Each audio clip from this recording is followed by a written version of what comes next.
ზუსტად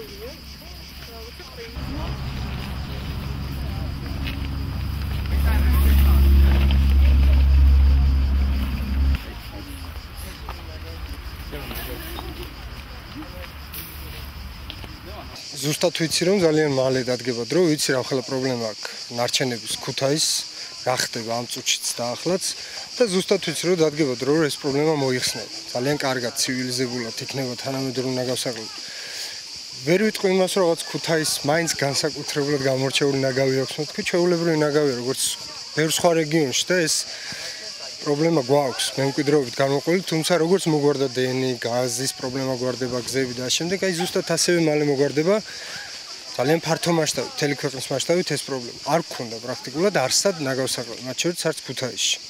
და რაღაც ორმოში ვყრიდით ტრადიციულად ნაგავს, ეგ არის ჩვენი რეალობა.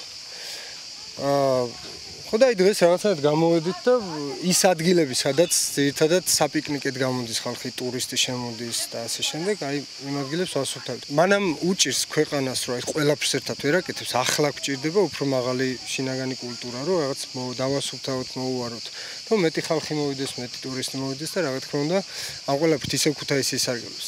ვიღაცისთვის ეს პატარა საქმეა, ვიღაცისთვის უსაქმროება, ვიღაცა იმას მიხსნის რა არის მინისტრობა და რა არის დასუფთავება, ესეც კარგად ვიცი ზუსტად. თუმცა ეს არის ის, რაც ეხლა ბევრ ჯდომას ჯობია და არაფერს კეთებას.